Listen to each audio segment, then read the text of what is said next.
Welcome to Crypt of Fright. I'm Luna, your guide through the shadows where horror films, TV, comics, and video games all come out to play. Every week, we dig into the stories that shape the genre. The monsters who haunt it. And the creators who keep horror alive. Welcome to the Crypt. Hello, good evening, greetings. I'm joined today by Colin, and Chris should be joining us momentarily. They are my good friends from the Horrific podcast. And as we continue to explore Guillermo del Toro's filmography, we're going to be talking today about Mimic. Mimic was a fascinating film full of troubled studio nonsense and the kidnapping. Post-production kidnapping. That's going to mess with you, I bet. I thought it was I thought it was during the production or just before. No, it happened afterwards. Yeah. All right. Not nice. So some notable things. This was Del Toro's first major Hollywood studio experience, and it was notoriously difficult because he frequently clashed with Harvey and Bob Weinstein. Again, the Weinsteins. Imagine that. I mean, if I ever met Guillermo del Toro, he seems like a really genuine, kind person. And for him to clash with anybody, it's gotta be pretty major. So yeah. Everyone's got a breaking point. Yeah. You know, and let's be honest, it's not the first time with these two freaking clampets. Yeah. It wouldn't be they're definitely the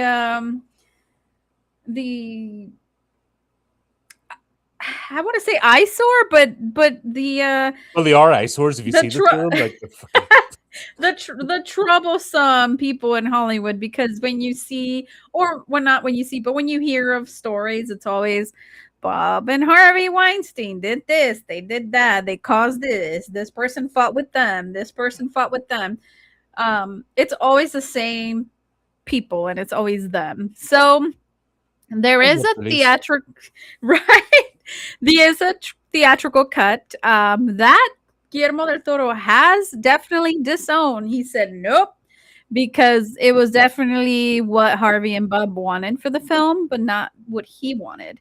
Also, they made del Toro get rid of his original vision of using beetles, and they demanded that he use roaches instead. What do you think about that change, Colin, that they change beetles for roaches? I don't think it would have helped this story, to be honest. The premise is a bit, what are you doing? When's this been a good idea ever? Obviously, we'll get into it when we'll go through the plot, but unless, God, what was one? Frick's sake, there was a movie back in the day. It was like there were beetles that could set fires. Like it's like late 70s, 80s. They could. It might have been just titled bugs or something, but this guy, he bred these beetles or discovered them, and they set fire to things. Like they had this like spark, like an electric eel, but they could set fires. And yeah, he tried to breed them because that's always a good idea. And, things didn't go well. Always a good idea. No, but there was an interesting dynamic with it. They always kill the queen, so the queen gave birth, the hatchlings, and then he went to put it in the cage or the tank to reintroduce them, and they instantly killed her, killed the queen. That was a thing about the species, that's what they did. And then they associated him with being like the hive master or king or whatever, and that's how the movie ended. But unless you're going to do something like that, it doesn't matter what insect you use.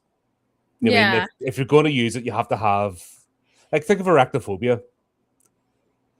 They used the concept of an ant colony, but applied it to tarantulas. And it was a new species, so Yeah. they're able to do something with it. This, unfortunately, I don't think it matters what they use because the actual premise is a bit weak, so it doesn't. I don't think it would help. Yeah. No. And thank you so much, Raven, for the raid. I do appreciate it as we went online. You sent your people over, so that was really cool of you. Thank you so And much. thanks for coming over to visit when we're on, Raven. It's much appreciated. Oh yeah, he's great. He helps me all the time with my thumbnails. I wanna get better and better and better. So I send him.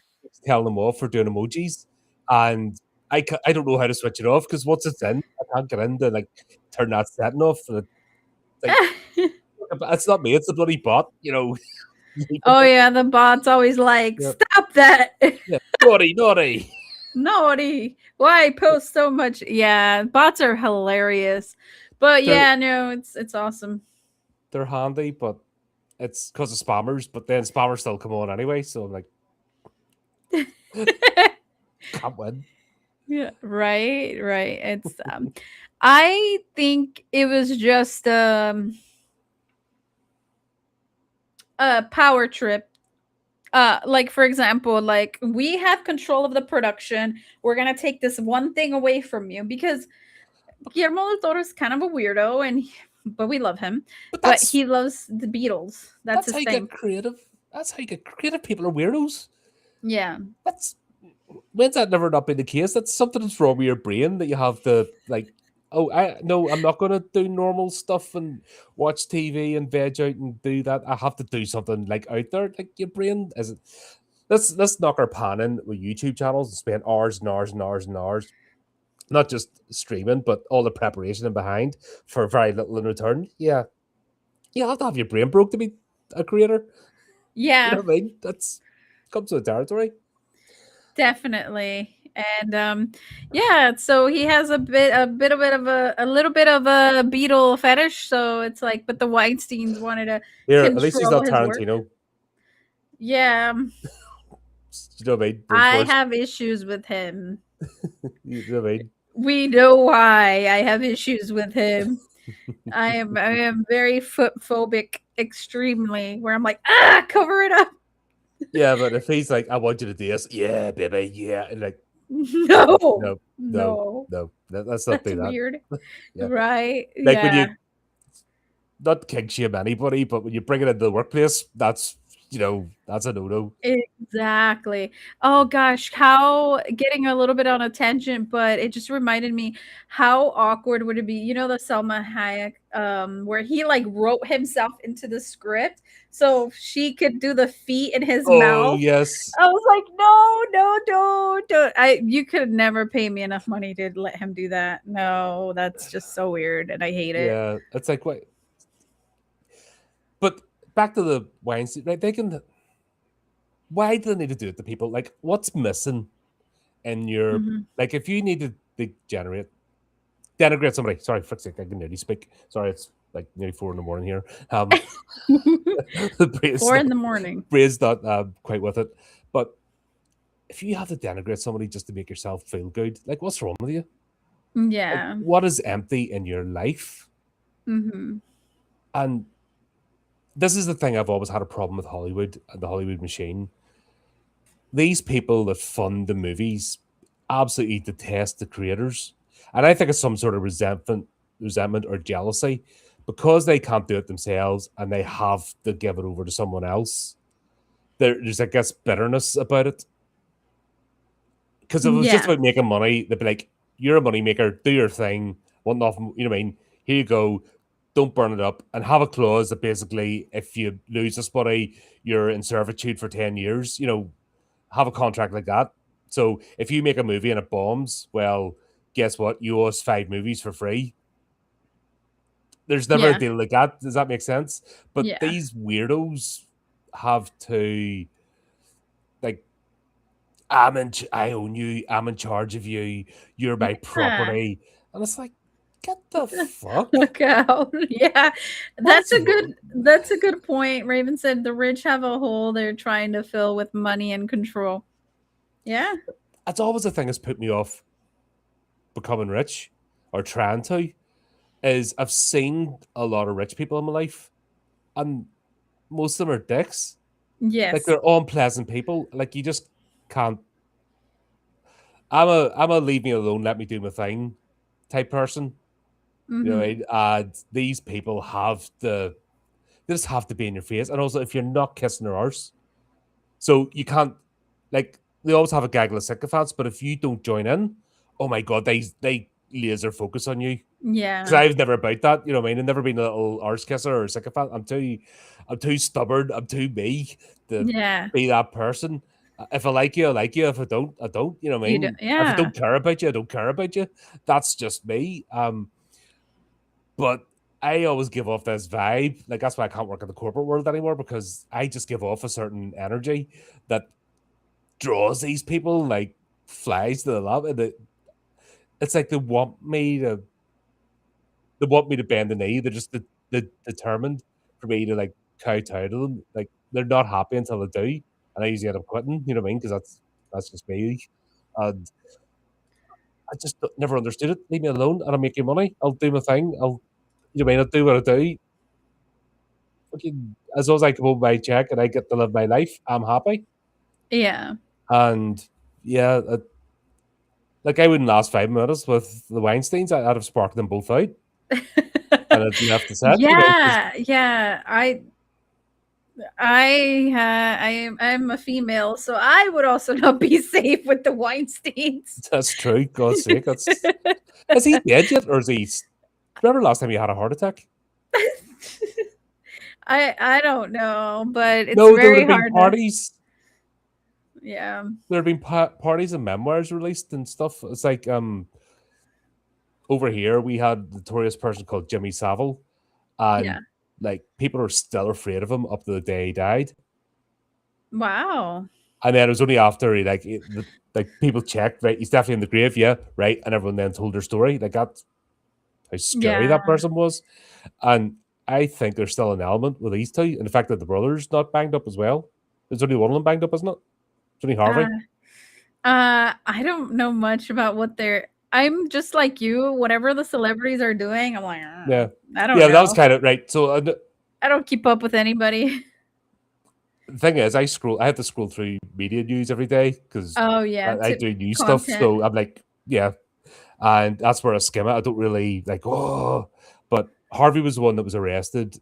If I'm right, let me know in the chat. You know what I mean? If you are googling away there, but I'm Yeah, yapping. let us know in Um, the chat, guys, because we're yeah, kind he of was the one that was struggling here. arrested because he's the one that really got up to the shenanigans, and the brother's still out there, as far as I'm aware, and he did have a heart attack in prison. I do believe he's still alive because I'm pretty sure it'd be everywhere. There'd be no Yeah. There'd be no of us, maybe there'd be champagne bottles going off. So unfortunately, yes, both brothers are still alive. And Yeah. by the way, I do not intend to ever cause harm to myself. So please keep that in mind. If I'm found in dubious circumstances, I didn't do it. I didn't do it. I didn't Yes. do it because we Disclaimer are right now. talking. Yeah, we were talking a lot of smack about the Weinsteins, and I know they hold a lot of power. But I will say I do not want to harm myself. That Yep. is very important to state. If we get black bagged midstream, you know what's happened. The Yeah, if response I. team, the Weinstein response team's been sent out. Oh shit! If you hear a knock on my door. Oh No, they're no. just kicking in. That's what I said. Black bag, woof. I'm fortunate on set. I'm usually far above anyone that I'd want to punch. I man lights up in aerial lifts, it was it was Harvey, but I think Bob died. No, Bob is still alive. They're still alive. They're both alive. Yeah, but hold on a minute. You're in a high position. You're in an elevated position with ammunition. The never mess with the lighting people. Yeah, the lighting people. There's like half a ton flipping fluorescent bulbs. You know what I mean? You ever I only did it like stage. You know, like school play drama type stuff up in the lights, but Tempting. still. Yeah. Oh no. A Oh shit! murder. What See when it comes murder? to the court case. That's it. That's it. But the But internet told me to do it. Colin said it was a good idea. Colin said, yeah, Yeah. Colin says a lot of things. Oh goodness. But yeah, so on top of not being able to use Beatles, they wanted their own little cut. Like, oh, we have to cut it this way. So actually the theatrical cut, it has been disowned by Guillermo del Toro because that's the cut that Harv and Bob Weinstein wanted. So if you're looking to watch the real one that Guillermo del Toro approves, you need to watch the director's cut that released in 2011 on Blu-ray. It's an hour and 52 minutes. His version, the version that's disowned, it's an hour and 45 minutes. Do the math. It's like, I don't know, 8-minute difference, but Mhm. it 8 minutes. matters because it's his take. Yeah, 8 minutes could change a movie, but honestly, you could cut half an hour of this movie, like especially at the start, You could. and Holy shit, you could. tighten it up because it takes his time getting anywhere. Yes, exactly. So, yeah, so if you guys want to watch this movie, I highly recommend you watch the director's cut, which is an hour and 52 minutes. If it's not an hour and 52 minutes, it's the Weinstein brother Yep. edit, and It's the yeah, Weinstein wank. it's the Weinstein wanky. That's hilarious. Um, so there was one unexpected production expense actually. And the movie released in 1997, and in late 1997, Guillermo del Toro's father, Federico, was kidnapped. He was kidnapped for 72 days. And the only reason why they were able to retrieve him is because James Cameron gave Guillermo del Toro $1 million for his dad's release. Also, James Cameron did hire a negotiator to work with the dudes that kidnapped him. Or I'm saying dudes, but I don't know. Could have Cartel, perhaps yes. more likely. And here's the interesting thing. Guillermo del Toro's dad won the lottery in 1968, I believe. That was he won a big lottery. That's what I was going to ask. Why was Federico kidnapped? Because surely Del Toro hadn't really made it on the map. I don't think it's because of Del Toro, but I could have sworn, well, we've talked before, that he came from humble beginnings. He did. So Um it's not like like a rich family or diplomats or politicians or blah blah blah. You think because of a lottery win, that's why he got yeah, targeted? yeah. So his Ooh. dad won 6 million in lottery money. So a lot of that money went to obviously his son's project. So think about it this way, like you're a big person now in Mexico. You know that now they see your name all over Hollywood and they know where your dad lives. Yeah. They're probably gonna take you. It's a crazy world, you know. And because of all this happened, Guillermo had to move his loved ones to the United States, where he entered involuntary exile from Mexico. Involuntary exile I because would call it voluntary. Like, I'm sorry. If first of all, if they weren't hunted down and taken out, like the entire, not just the cartel, but the cartel's children, grandchildren, sibling, like I'm a clansman, and I'm a like mess with my family. I'm coming for yours, all of it. I'm coming for yeah, your. I'll go back in time. I'm getting your descendants. I'll go forward in time in case there's any ancestors. I'm not. I'm all about retribution.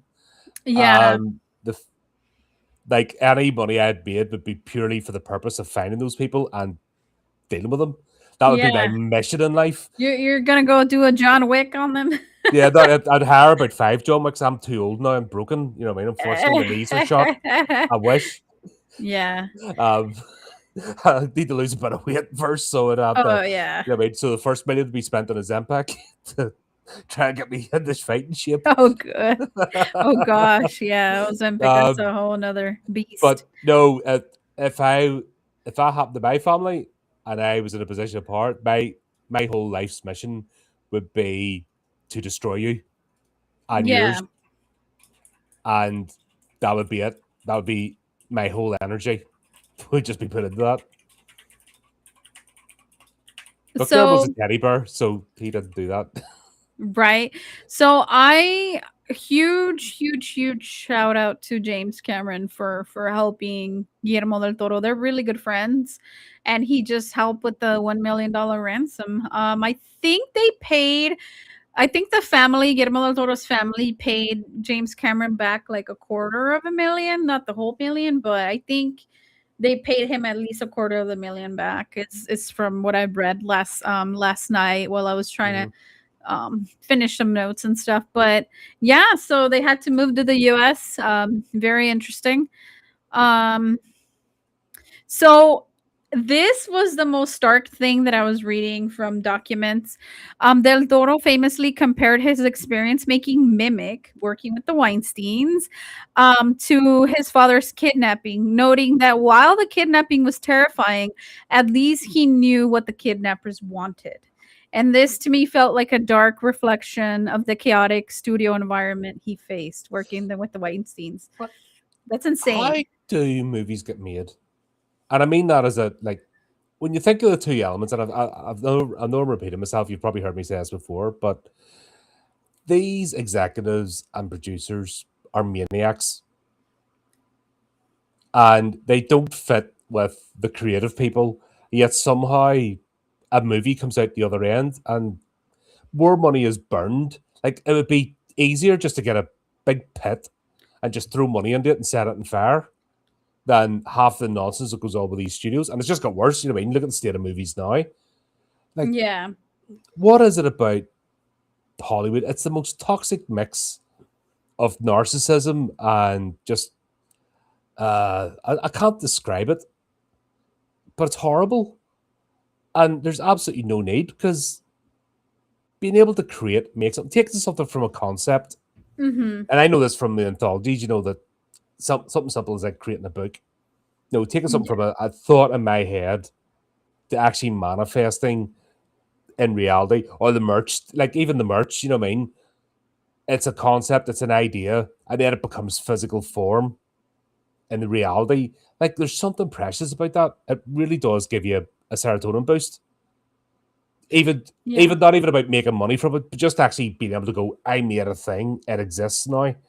Something now is in the world because I've created it. Even these videos, that you know what I mean, unless something mad happens now, these are here for all time.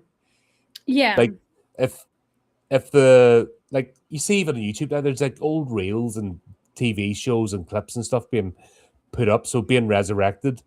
That it's there, it's an archive. It's you've left a bit of history, but Mhm. Hollywood has perverted that. It's really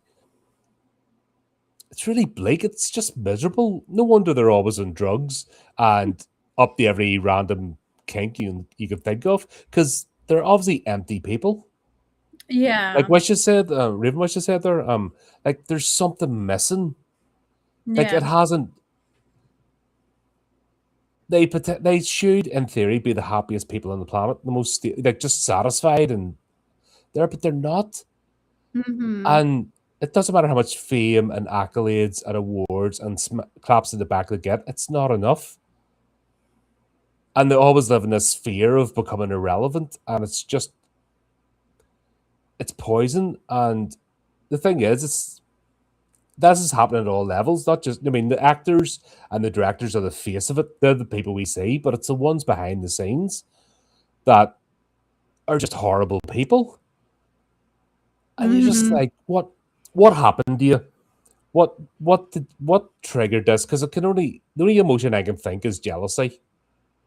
The only Yeah. emotion I think that would produce this hatred is jealousy. Because that's one of the most toxic, because it's not love, it's not even hatred or anger. You know what I mean? We've all had the angry boss. God, I am the angry boss sometimes, you know what I mean? But Yeah. it's this what they do is spite and jealousy. It's the only thing I can think of. The two most poisonous emotions that rule your life. Once those rule your life, that's it. And I think that's and for some reason, Hollywood attracts poisonous, spiteful, People. jealous people. Yeah. And Yeah. it's it's insane. It is. I think so too. Um, three more notable things.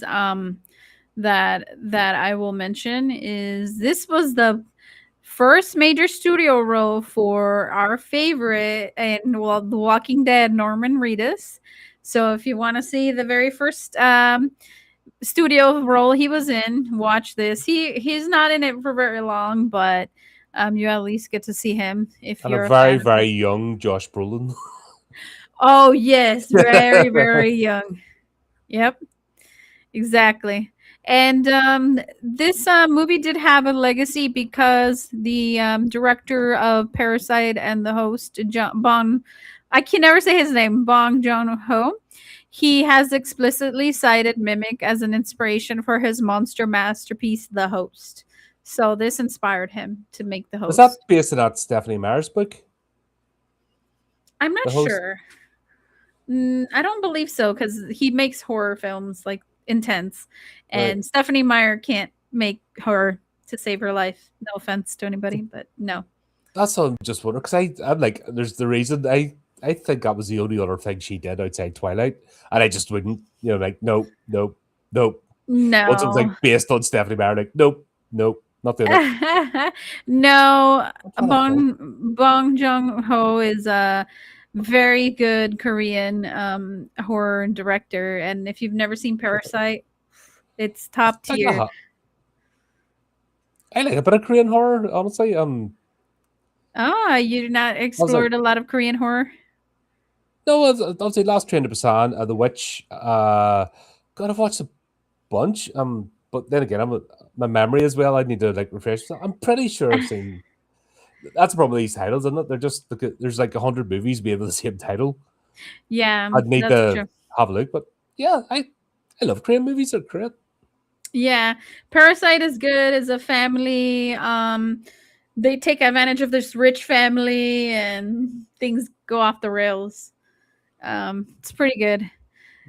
So Del Toro's Guillermo del Toro had a very good rebellious streak here because he was told no killing dogs or children. What does he do? He says, the studio explicitly told him there's a no list.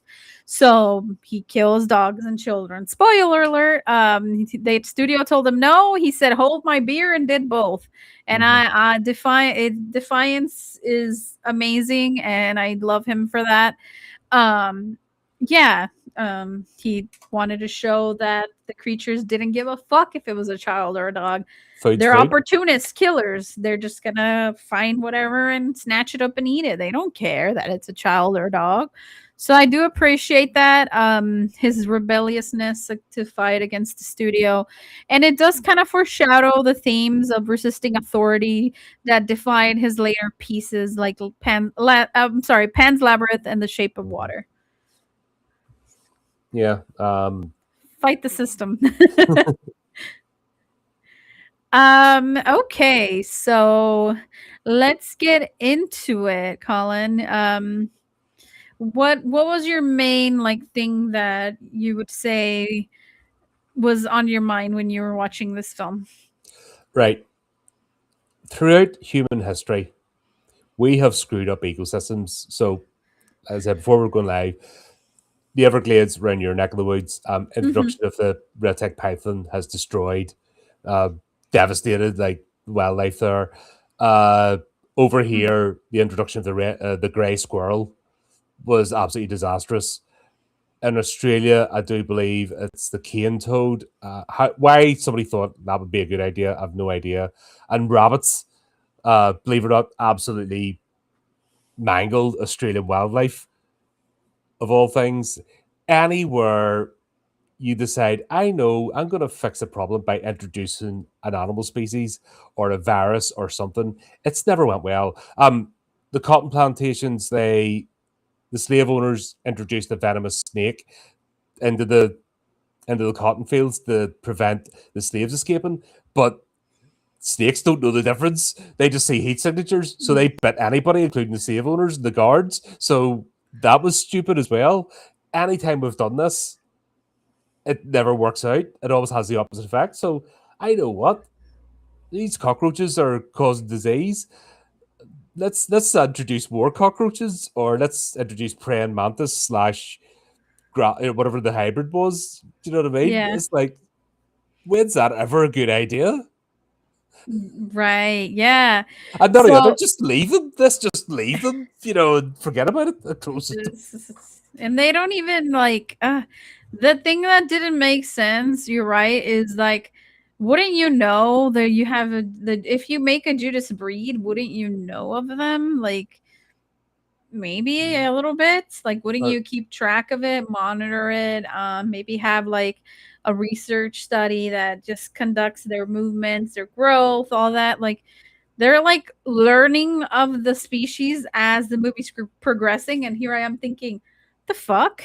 you built it, you silly bastards. What are you Yeah, doing? yeah, You'd never. You, like you guys aren't real fucking scientists. You guys do are you know just another thing that always gets me, right? Any of these sort of movies, somebody's in the hazmat suit, right? yeah, Do do do do do, helmet off, because obviously the actors got it in their contract. You have to see their face, because if they don't see their face every 10 seconds, we'll forget who they are. Um, yeah, Stop it! Like if you're in an environment, then wear the thing off and have a scene you walk out and decontaminate. Like, is that really so expensive? yeah, Not they're exactly. yeah, it's working. Gunk. you know, Yeah, it's exactly. If you want to, your 5 minutes of fame, you know. they do that silly nonsense with the superhero stuff. They have to take their masks off every 2 seconds because oh no, you might forget who the actor is. Oh no, and you're like, that's why I got the stupid CGI mask. They're going flick, flick, flick, flick, flick, flick, and it's like, stop it. Yeah, that kind of reminded me of Tron, where you had to constantly see his fucking face. Um, I don't I remember. didn't bother with the. I saw the second one, and I just went going, huh? Why make this movie? I didn't bother with it. Obviously, didn't bother with the third one because once I hear those two words together, Jared and Leto, I am not watching it. I know I hate Jared Leto The too. only So movie, the only movie I will watch him in is American Psycho American for, Psycho, yeah, for obvious reasons. Because at least you get a bit yeah. of gratification of seeing Patrick Bateman like smashing his brain in. But apart from that, like I see those that name, I'm like, nope, I'm out. Bye. Yeah, I can see why. I could definitely see why he's not my favorite. But Irritates the life out of me. yes, right, right. So this outbreak happened at the beginning of the film. The Mhm. outbreak happens. A deadly virus carried by cockroaches is killing children in New York City. And then entomologist Dr. Susan Tyler creates a new hybrid species called Judas breed, which carries an enzyme to kill the cockroaches and is engineered to be sterile, supposedly. So then 3 years later, all the kids are like, yay, we're Like, let's good. not check Okay. up. Let's not. Yeah, no, just yeah, whatever.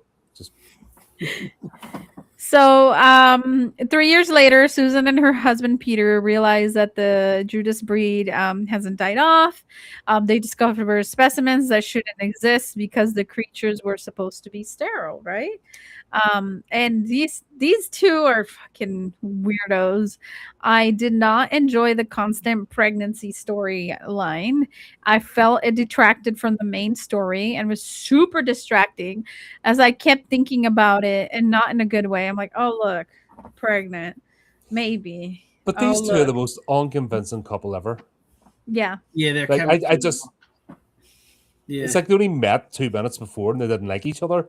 Yeah. Honestly, I wasn't feeling it.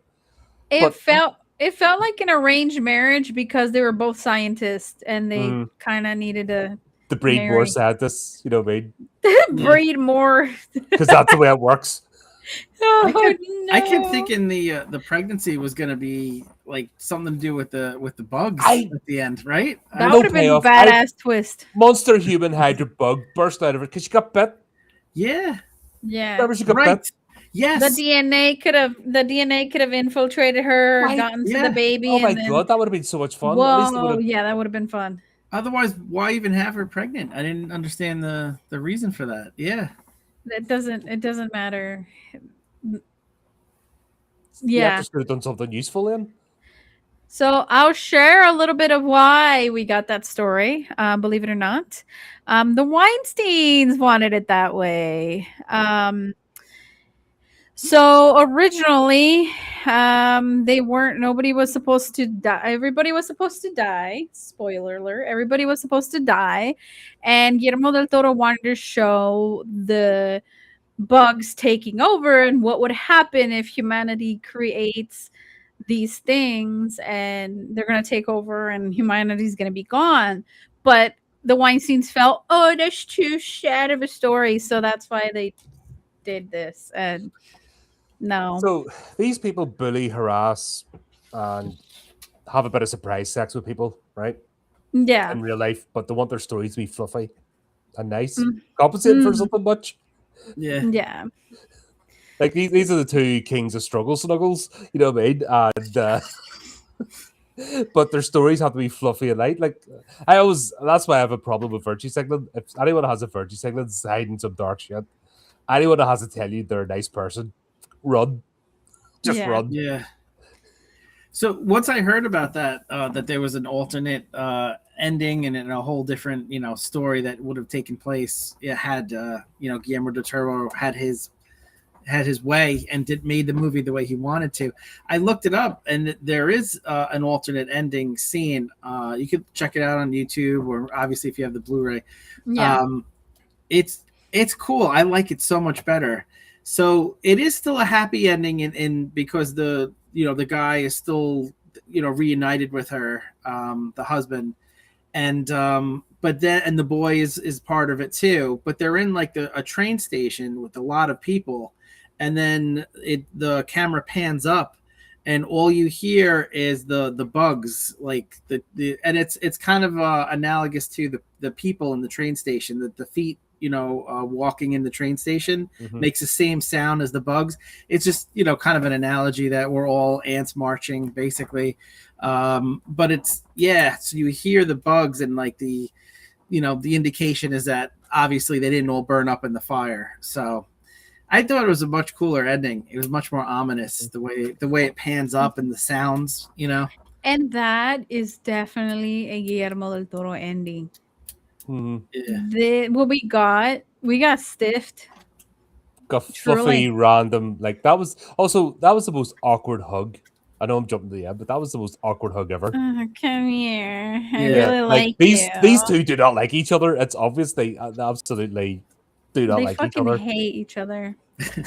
I'm sorry, but if I thought my spouse is fucking dead and I see them coming out of the shadows, I'm gonna run over and No, ah, but Yeah. unless it's Yeah. some no, but even like you're acting, okay, you're pretending you can hug someone and at least make it look as if you're Yeah. enjoying like being around it. These two are not like these two despise each other.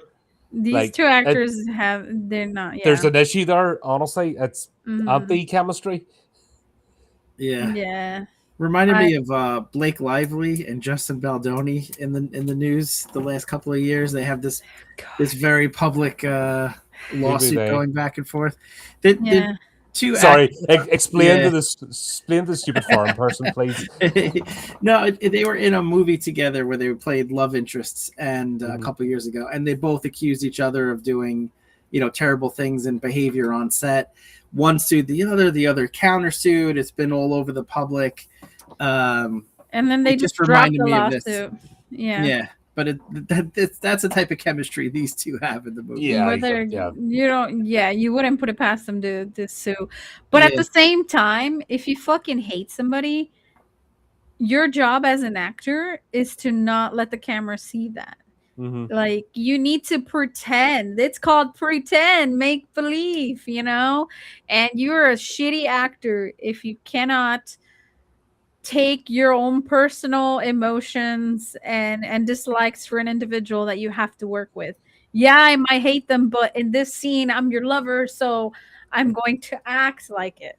It's interesting that the supporting cast have had better careers than these Yeah, two. yeah, yeah, It I kind can of see tells you everything. why. Yeah, I can see why. I can yeah. definitely see why. So, Uh, I Getty, don't. What was that? I'm sorry. I was going to say I saw an interview with Guillermo del Toro, probably circa like 2011 when he released the director's cut, and he was saying how he never used a second unit ever before or after this movie, but Miramax insisted on having a second unit, and when he would get those scenes, he had a hard time integrating them into his movie. It felt like a completely different movie. The look was different. The scenes were different than he wanted. So that's probably why you feel that there's this like dichotomy of a movie. It's all kind of like mishmash and jumbled, Yeah. It's a strange tone. It's like we've seen him do better with less, even just Yes. starting this journey. Do you know Yeah. what I mean? 100%. And obviously we'll go to Devil's Backbone next. He's done more with less and Yeah. really got you, like, sucked you into the story. Yeah. This, he has Yeah. all the advantages, technically, of a big Hollywood studio, etc., etc. And it's flat. Like, my big thing is just no payoff. That's just what this movie feels like. No payoff for a lot of things. And yeah, I don't get it. Yeah.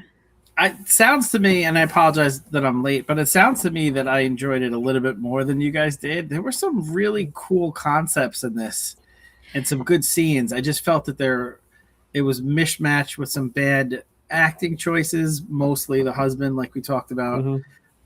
Even her acting was inconsistent. And just some of the story beats, like, I really like the cop. But then, he's trying to distract at the end of the movie, to try to save the boy and the girl. And he just walks in the middle, in the middle. I mean, like, he could have done the blood thing and tried to, like, distract them and still be able to close the door to the train. But then he just, like, walks, knowing he's going to get killed. I don't know. Like, he just met them, like, it didn't really have the ring of truth to it, that scene, and there's been a lot of scenes like that. He's like transport security guard, something like a bit of a job's worth. Yeah. So hero is not he, but hey ho. But he could have accomplished the same thing just by walking out just a few feet, putting the blood up and then walking back in and closing the door when they all flooded to him, instead of just walking 100 feet in the middle of nowhere and just giving himself up to die. I don't know. I love a heroic death, but it didn't seem like that was the right character. I think because his tourniquet came off or something. I think that's what they were trying to do it that way. But honestly, at that point, I didn't care. Yeah. I wasn't invested enough to suspend disbelief. Yeah. And then Susan and Peter explore the New York City subway tunnels to investigate the origin of the bugs. We did see the two kids die to these things because they're like, ooh, they're trying to make money. They got that money motivation. They're like, if we find these larvae, these eggs, this scientist, this bug lady is going to pay us a lot of money. So they went on the hunt for these things, but those things hunted them. And I didn't really mind. Like, I know people are like, oh, don't show kids dying. I didn't really mind for these kids to die. I was like, oh, whatever. I'm not against that because that's horror. Do you know what I mean? Do it right. And actually, those kids were some of the better characters. They felt real. Yeah. They're trying to hustle. They're doing their thing. That's what they're. They're just trying to get by, living in a neighborhood. In a rough neighborhood, shops. I mean, we've all done lemonade stands and tuck shops and all. It's something for kids to explore. Yeah. Kids should explore making money and learn that you put this. Right, you run a lemonade stand and you do it for 2 hours and you get like 50p, but you've spent £3 on everything. That teaches kids more than any lesson in school. Yeah, you know what I mean. Yeah. To me, that's what has been removed from the world, is the ability to actually let kids experience that. Yeah, that's true. So these two kids were. I like them, you know what I mean? They're hustlers, but there's no harm in them. Yeah, exactly. But what they're better at handling bugs than the doctor, because they've successfully captured the bug, right? And she just goes, doesn't even know what it is. Like, who does that? Oh yeah, reaches her hand in the box that's shaking. It could have been a rat. It could have been anything. Like, Like the thing shaking the box, you know what I mean? And I It know. could have been a Oh, scorpion. It could have been a scorpion. The who kids could have knows? given. A Yeah, pet, you know what I mean? People, what's the thing about New York? People buy strange pets and flush them down toilets and stuff, you know what I mean? Exotic pets. Yeah. Um, yeah, she's not the sharpest tool in the box, is she? no, she isn't for many, many reasons. Like, Um, good at the book learning, but yeah, can't apply it. But just yeah. to touch on your point with the two kids, what I really liked about them is they served a good purpose in the movie, because if they could be killed, then it puts the autistic child in jeopardy. Because normally you're watching a horror movie, you think, okay, well the kid's going to be safe because kids are always safe in horror movies. But once you see those two boys get killed, then all of a sudden, you know that the autistic child is in jeopardy. So it all serves bets are off. all bets Yeah. are off. In fact, there was also a dog that was killed, which is another no-no in horror.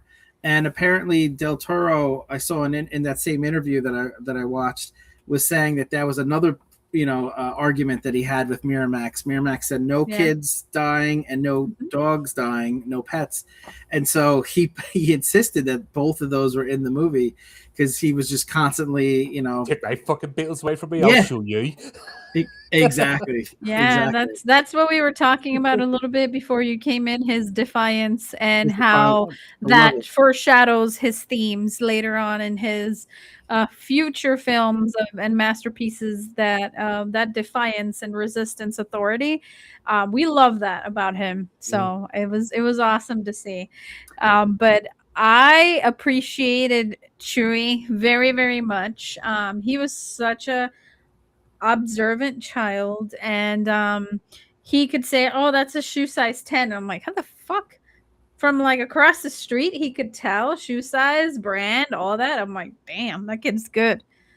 That was really, really, really good. And the clicking, he would like mimic the clicking, and he would do a lot of things that made him a very likable kid. And when the scientist lady, oh, doesn't he go to school? No, he's special. Yeah, there's no But his special dad school. his dad loved him so much. I really Yeah. liked him as a character.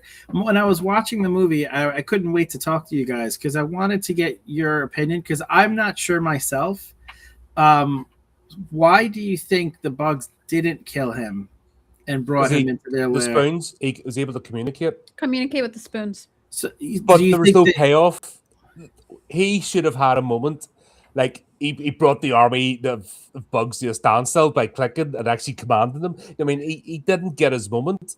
It was such a waste of a build-up of a character. so do I you think felt gutted. the bugs thought that he was friendly because he could communicate in their language, and so they were going to keep him around because he, like, why do you think? That it never got paid off. Yeah, That's what I mean. yeah. There's a lot of stuff started in this movie and then just left hanging, like the pregnancy thing. So much could have been played with that. The actual mimic, the fact that they're developing lungs and like becoming human, they never finished it off. Like we should have got Invasion of the Body Snatchers Yeah. ending, something like, I mean, they're building an army en masse. In fact, there's all the setups there. That abandoned subway car, why not get ready for the army invasion? You know what I mean? There's loads of things that were just left hanging that way.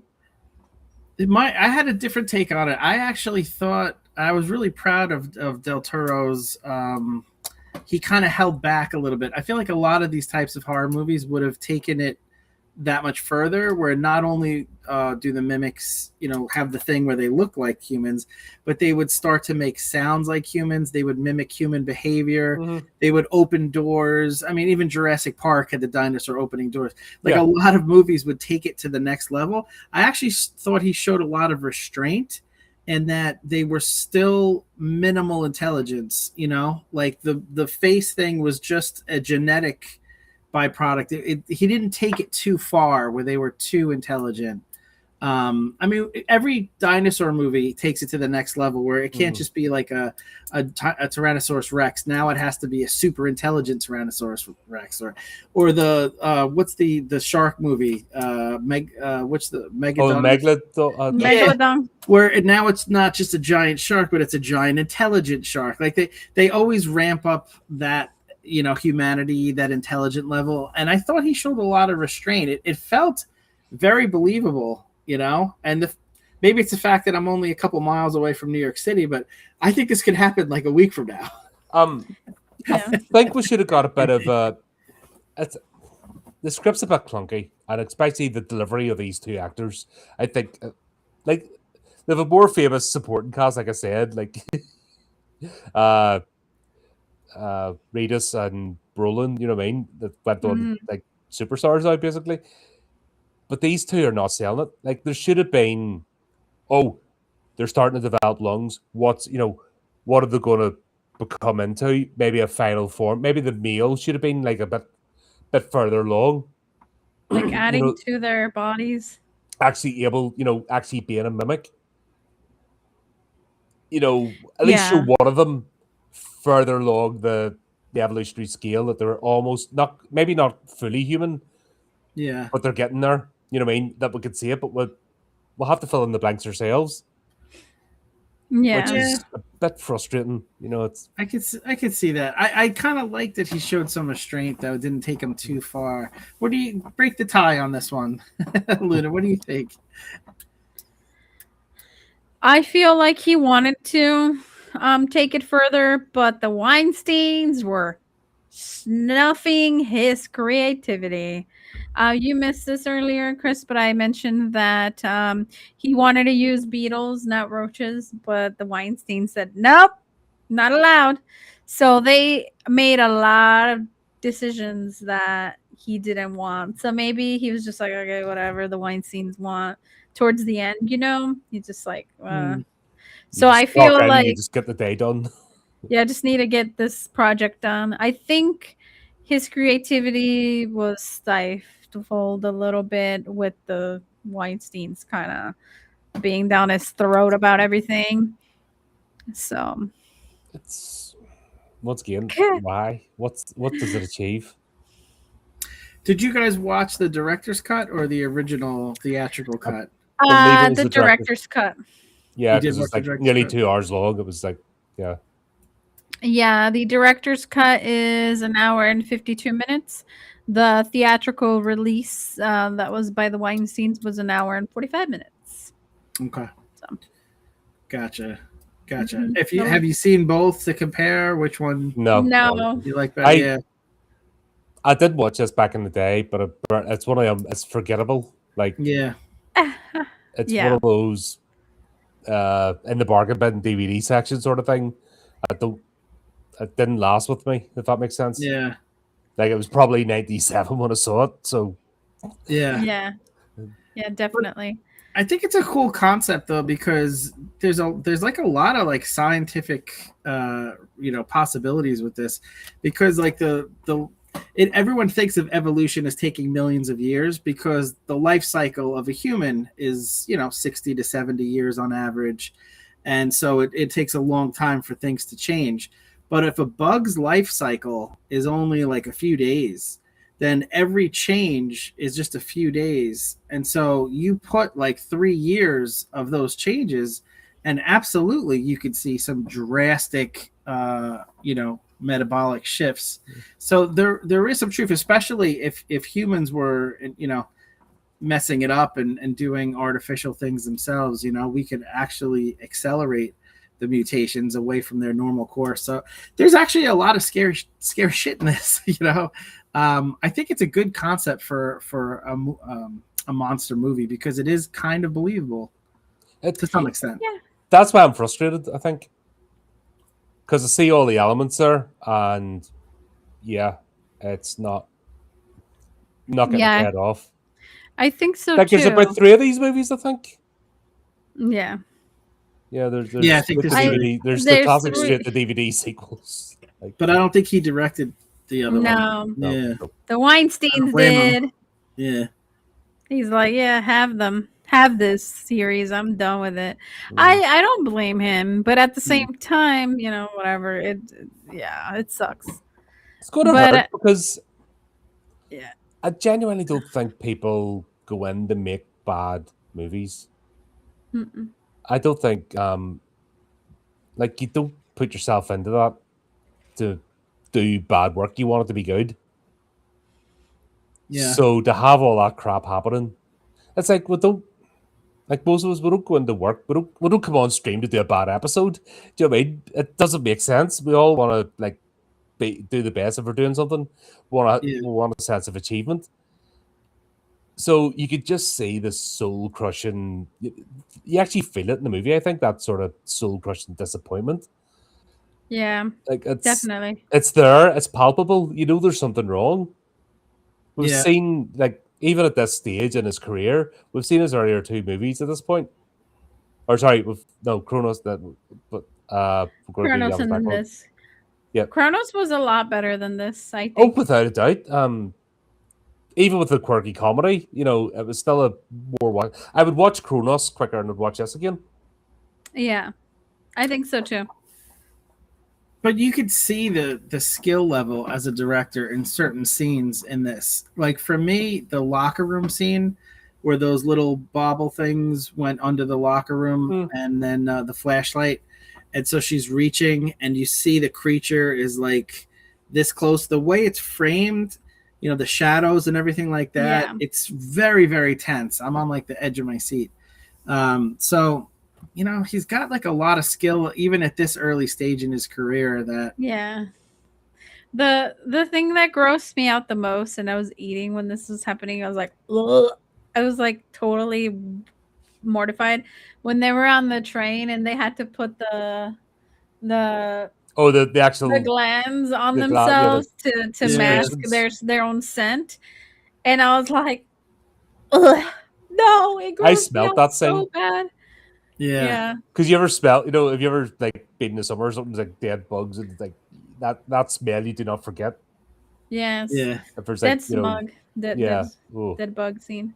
Yeah, I that totally grossed me out the most. So he still has a lot to as a director, he still has a lot in this even in this early stage of his career.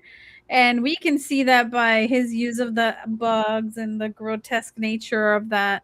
So it's definitely a good indication that he's going places.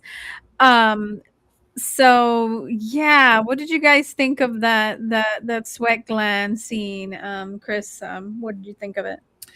Yeah, I love the way it was framed where she told him not to sweat. Because then if she didn't say anything like that, I don't know if I'm a smart enough movie viewer that I would have put two and two together when he's in that tunnel and the bug is about to go past him and he's sweating. I don't know if I would have thought in my head, hey, that sweat is going to take away some of the smell of the glands. So the way it was set up was great because she tells him not to sweat. It works as a quick, joke to ease some of the tension because, like, obviously he's going to sweat in this it's like don't situation. look down, don't think you're Yeah, the pink elephant. It's one of them. What?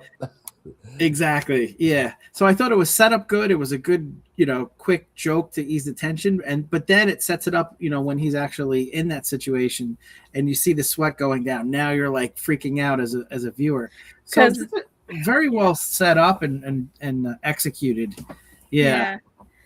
In particular, that scene where the creature is like going over the dude. The dude's kind of sitting down, and the creature goes, and you think he's gonna pierce his, junk. And I was like, oh, yeah, that scene was a little intimidating. I was like, oh my god, did he pierce his junk?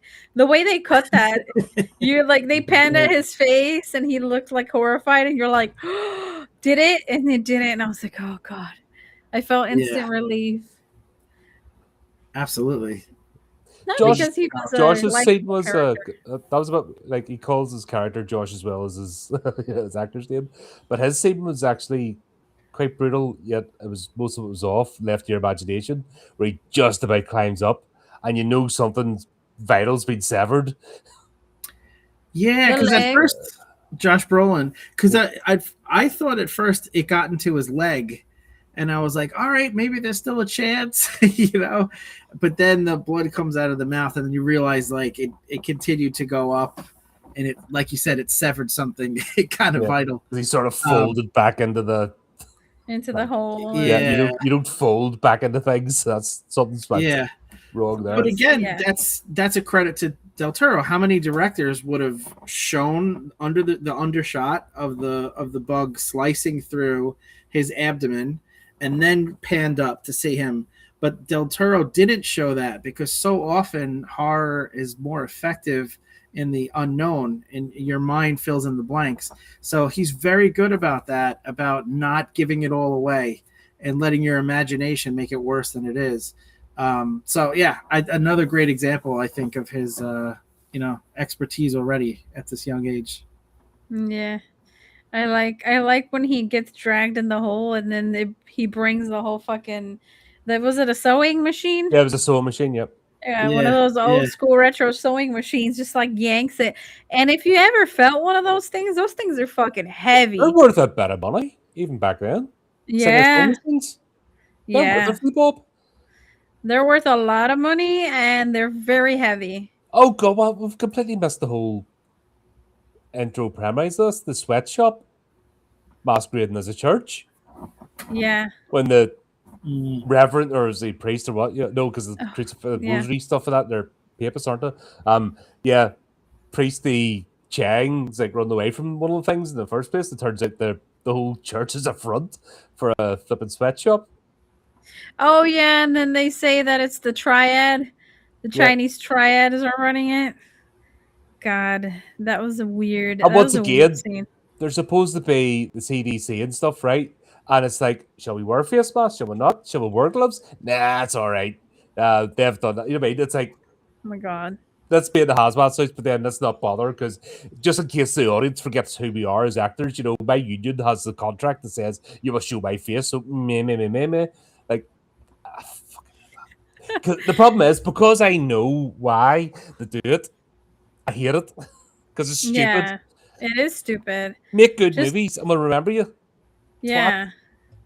We don't need to see your face. Just show us yourself Yeah, in the you can suit show it or later. We'll whatever. still remember. We'll not like completely Yeah. forget your character. For fuck's sake, calm down. We have more than one brain cell. It's fine. We'll remember. Speak for yourself. Oh. I'm just kidding. So so getting back to where Susan realizes that the Judas breed, and the first time she said it, I was like, Judas Priest, what? And then I was thinking, oh, the painkiller. yeah. I was thinking, well, in a biblical sense, Judas betrays Jesus, so maybe they're calling it a Judas breed because this breed is going to betray the Jesus, aka humanity. And I was kind of right Or by the my same principle as the speculation of that. Judas goat. Hmm.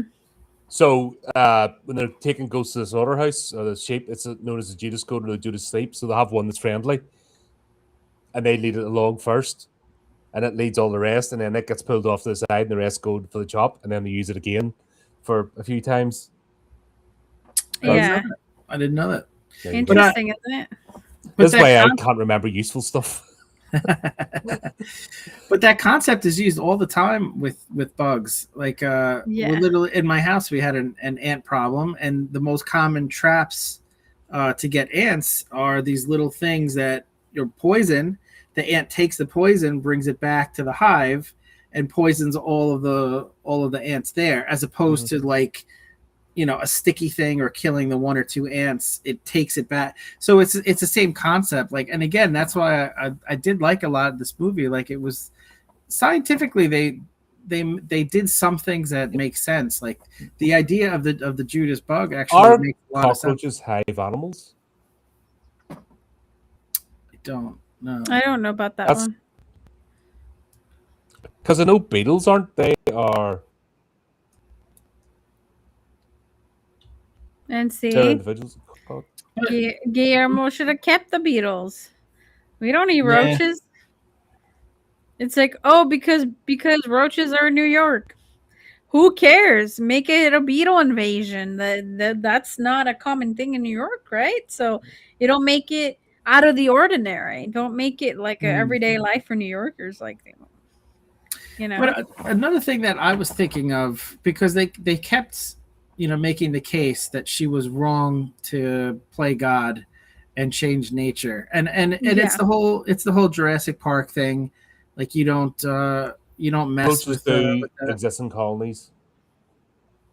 Okay, They exist in colonies. There you go. That's all right. So it does make sense. It does make sense, but I wanted to get both of your viewpoints on this, like, because the way they frame it, it was going to be thousands if not millions of kids Mhm. that would have died. Like, it was a substantial number, and potentially they may not have been able to contain it to New York. It seemed like to be, spreading quickly. So what was the alternative? Like, what? I know they tried to frame it like she was wrong to do this, but I don't know. it's not like she What do you just guys think? did it. Yeah. Like at the end of the day, you Um don't just do that without the backing of the government. So yeah, big it's pharma not like or she just big industry, baked it up yeah. in her backyard and went and did it. You know what I mean? It was obviously it was a um funded effort, and the papers are submitted. She got the approval, or she wouldn't have been allowed to do it in the first place. Uh, Right. yeah, Yeah. it was very clumsy. It's My biggest qualm with that I have with her as a character is the fact that she went out of her way to do all this sciency bullshit and create the Judas breed, but wants to keep all her stuff natural. Well, the Judas breed wasn't natural, so why are you being a two-face? Remember that scene where the husband wanted her to get pregnant? It's like, oh, here you go, try this vial. It's gonna work. nun's And piss. Yeah. Wasn't it? It yeah, was freaking here. Have a vial of nun's piss because I love that was you. fucking weird. But Yeah, anyways, but she's like, "Oh, that doesn't seem natural." And I'm like, "Well, neither is the fucking Judas breed. You made it, but you made it. So who the fuck cares? You claim to be this sciency person and you're not. You're like so against science when it comes to your own body that it but just makes it feel is that not a not thing now? Is that not been part of the culture for a while? You've got these idiots in science who actually mhm. despise science, and that's Mhm. why Yeah. there's a reason why nothing works today. Yeah. You know what I mean? Scientists aren't scientists now. They're freaking zealot weirdos. And Mhm. they're only copying and pasting what's done before and go through the processes. Like there's a reason as um a species, humanity, we've almost come to a standstill. Like we've been moving, and now we've just stopped. We don't innovate anymore. It's just copy and paste, copy and paste. And this is a bit of an example of that. This conflicting emotions. Or Yeah, I kind of have to agree with Colin. I mean, if you think about how cancer is treated, and unfortunately, I have some relatives going through this. They're using the same technique, which is to poison the body, chemotherapy, that Mhm. they were using in the '60s and '70s. And like, it's 2026. Like, where's my damn nanobites? Yeah, Where's Yeah. where's my transporters to teleport stuff out of there? gene Like, therapy. You know, I mean, there's loads gee, of things. yeah, yeah. So yeah, I happen to agree that humanity has lost some of the innovation, and I think Mhm. that's a theme that they touch on in this movie, but really don't go far enough with it. Yeah, no, they don't. They start to scratch the surface on a lot of these concepts and they just kind of leave it alone. And I'm just like, no, we would have loved to seen a little bit more of that. Um, I compare this to, in terms of tone and that, I compare this to The Fly, yeah. the remake, the Jeff Goldblum one, Hmm. which I'm sorry, I think it's a better movie. Sue me, but it's one of the very rare occasions I thought a remake did a decent job.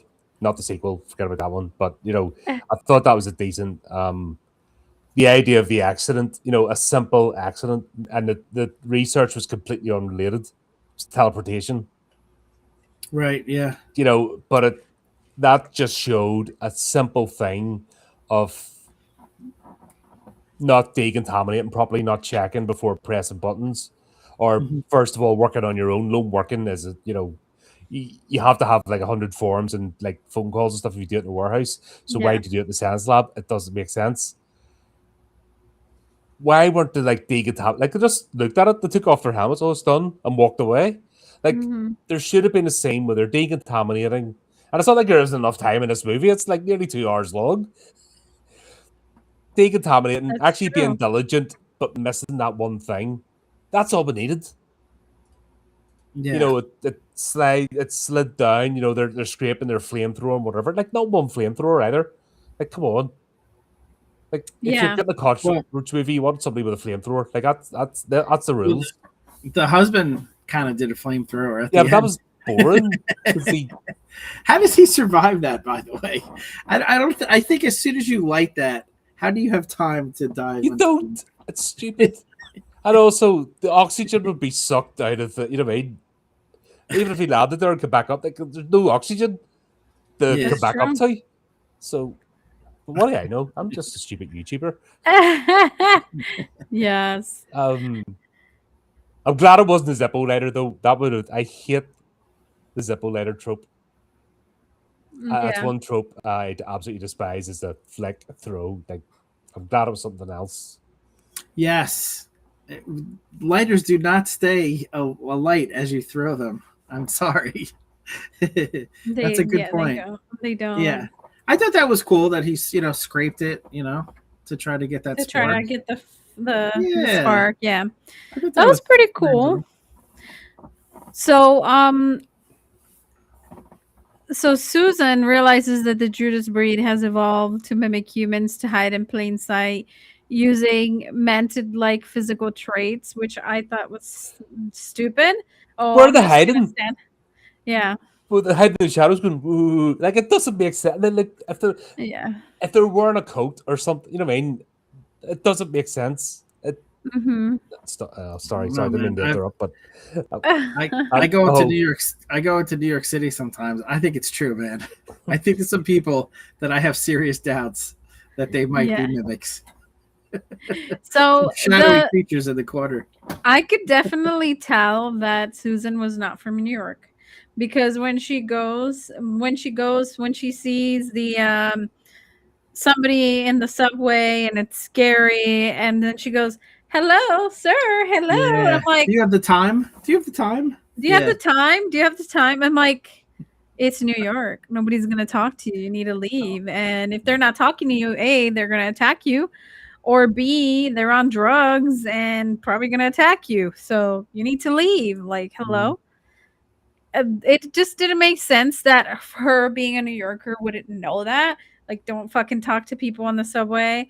Don't, especially if they're look ominous, just standing and behind a pillar. Just leave them alone and run. Just speed walk. And if Yeah. they're Even kind of look behind your shoulder, 100%. Even the shoe shiner seemed out of place in 1997, right?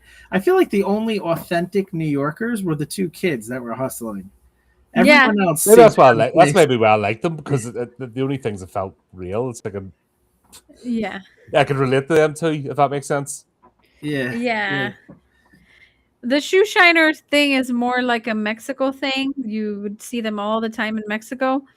They did feel out of place, but at the same time, they were Hispanic, so maybe that's like the only gig they can do. But I don't know. It just seemed a little out of place. Yeah, you're right on that. So the group of Peter, Susan, Leonard, they find the creature's massive nest and they discover how the insects have replaced human religious symbols with their own. Did you guys catch that?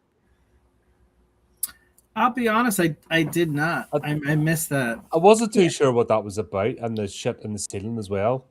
I didn't get um Yeah. like what making stalactites or what.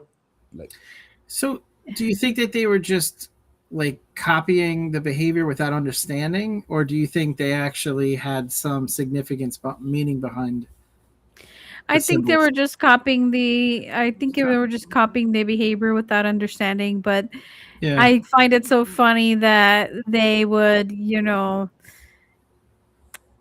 replace the human religious symbols with their own. I'm just like, oh god, what kind of religion is that? A new gang forms to start tagging immediately. You know what I mean? First Yeah, instincts. exactly. Um, Speaking of gangs, do you know in the movie they mentioned something about hobo symbols? I actually looked it up and it is a thing. Um, they people that are unhoused or homeless, whatever you want to call them, um, they have symbols where they write in buildings or graffiti to know to tell other homeless people something. For example, if they write a little happy face on this, it means you can sleep in the barn. Um, if they write, what is it? It's a bunch of symbols. Like if they draw a little house, that means danger. It's gonna warn other homeless of danger. Um, yeah, don't sleep here. The don't gets sleep patrol. here. Others get yeah. That Yeah. makes sense. Actually, it might be wrong saying cool, but it's interesting. No, I mean, it's interesting Yeah. that other homeless people watch out for each other and they have these secret symbols. I mhm. looked actually Raven sent it to me because he found it on Reddit after we watched the film because I was like, what the hell do you mean by hobo symbols? So um I thought let it was me interesting because in the movie they had that scene where they came upon those symbols, and I think they said one of them means man with a gun, and it was yeah, kind of man with the kind of a gun. warning. So I was like, this is a very cool concept that's going to pay dividends at the end because somehow they're going to use that to warn each other of these bugs as like a symbol of like we've seen some weird See, Or that's led the them to the nest or something. You know, something. that's And the again, it didn't pay thing. off. Yeah. That's the thing. They it's nothing's paying off. So real quick, let me show you guys. So if you see, like for God, that's like example, hieroglyphics. yeah. So this is a cross. Take religion, talk religion, and you'll get food. If it's a cat, kind-hearted lady lives there. Good for a handout. Gentleman, kind gentleman lives here. Is a square and a little triangle. Um, I ate. Um, hold your tongue, so don't talk around there. It's just kind of interesting. Yeah, hobo code. That's right, Raven. Doubtful about this area. Judge lives here, so bad water. That's good to know, right? Bad Mm. water. So some of these are very interesting. We kind of went on this tramps here, trolley. Don't go this way. Go this way. Kind of cops active around this area. Cops inactive in this area. Like Mhm. good place to sleep. Are you? Yeah, like it's very interesting. They have their own code and I thought yeah, we kind of went down this rabbit hole of like looking at all these hobo codes cuz the movie mentioned it. Mhm. Yeah. I can't So, get over how many there were. That's pretty cool. yeah, there's a lot of them. Yeah, there's a lot of them. So, I think one of them um said, George stole my blanket. George is a dick. That was in the top right, I think, if you look closely. George stole my blanket. No, I'm just kidding. I didn't see that. I was like, But what? there is, yeah, no, there's a lot. I mean, it's amazing, like the extensiveness. Like I thought it was going to be one or two, like Yeah. food, sleep, danger, but no, it's like really. I was looking at some of But that. is that the thing about Incredible. New York as well? It's a city built on top of a city. Like the old New York is like Yeah. still in the subterranean and it's just been built on top of. So there is actually this whole network of tunnels. I know a couple of movies have done it, you know, Yeah, play with this, like Midnight Meat Train does it, plays with that concept. I just Oh, I wanted to watch that Midnight Meat Train. oh it's a fun movie. I always think of Ghostbusters It's a too, fun movie. where they have the Well, slime in the tunnels. yeah, and there's like Well, huge yeah, caverns, like proper yeah, like Gothic cathedrals. So the hobo code goes back to the 20s and before. That would make sense with the very barn and cool. stuff. You know what I mean? It would, yeah. Yeah, exactly. But isn't that so neat that Guillermo doesn't strike me as the guy that would have been homeless and would have known this, but he just studies But if and you research something, included it. so Mm. instead of Leonard, if there was a homeless person that lived down there, would have had a payoff. Like there's a disjointedness about this movie, Yeah, Yeah. and it's like it's trying to go somewhere, and there's lots of things getting in its own way and distracting us yeah, from the main story. Yes. it's like for everything Del Toro put in, it was like edited or deleted on the right hand. So it's like God, you get the setups, but you're not getting the payoffs. I Yeah, blame the Weinsteins, man. 1,000%. I We wish love Del life, by the Toro. way. Yeah, Internet, we love life. we love We life. didn't do it. We would never hurt ourselves. We didn't do it.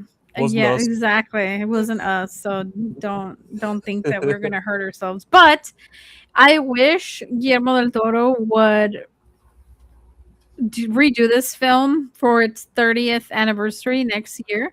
Will be its 30th anniversary. I would love for him to do it in his own vision with no Weinstein um, meddling, just his work and no meddling of anybody. Just let him go, let him cook, as they say. Mm. I would absolutely. love to see that. What happened to Miramax? Who did this sell out to? I have no idea. That's a good question. If Disney bought it, he's screwed.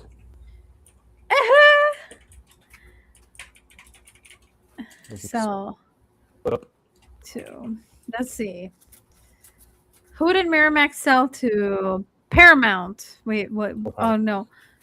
Yeah. It says Miramax Paramount's stake 49% minority stake in Miramax to Paramount Global.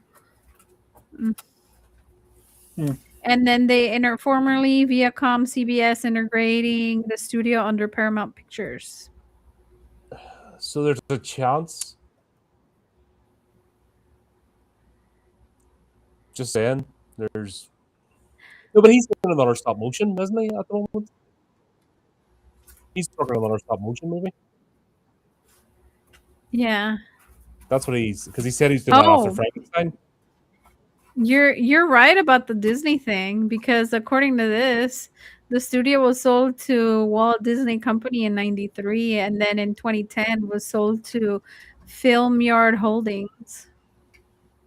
So it might have been like piece here, piece there type of thing. Yeah, it's Something Paramount. Miramax just seems so fucking disjointed. Yeah, Disney. I see that, Raven. I see that they sold to Disney. That evil mouse is just taking over everything, but we're not gonna discuss that. That's gonna be a 3-hour fucking episode. With lots of swearing.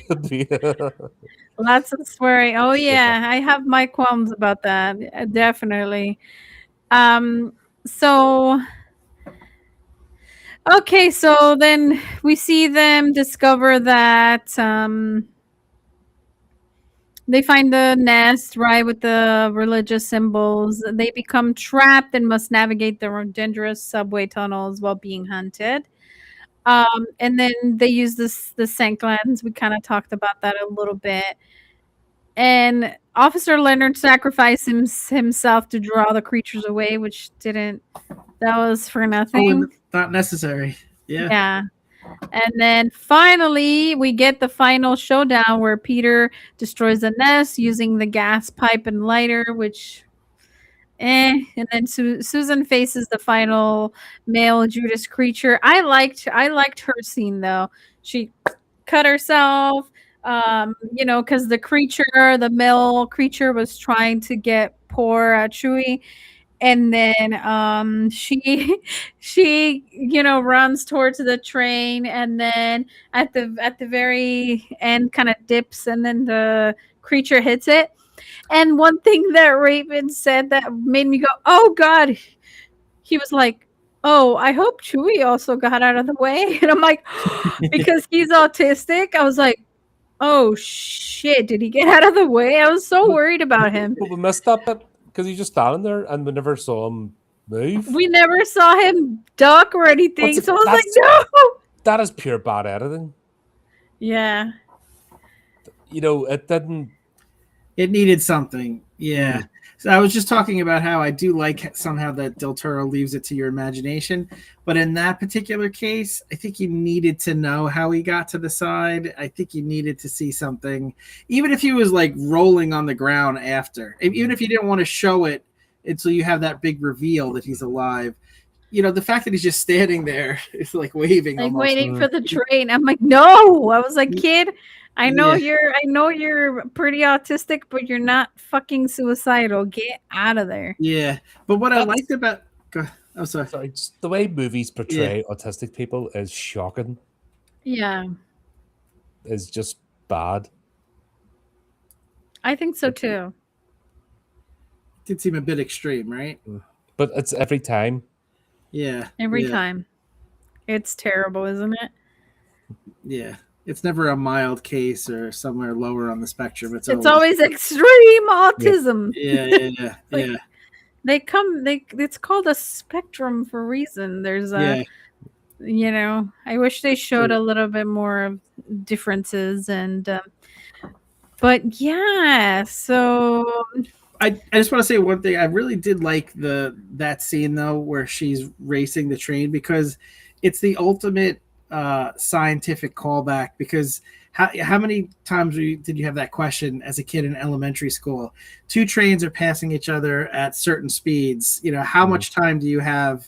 To make the train stop. So she saw the train coming, and her scientific mind like calculated, I could get there in time, go to the right, and then the escape velocity compared to, you know what I mean? Like, it's the ultimate like scientific escape route. I thought it was a cool kind of nod to that. Maybe I'm reading too much into it, but it did have like a scientific aspect to it that I enjoyed.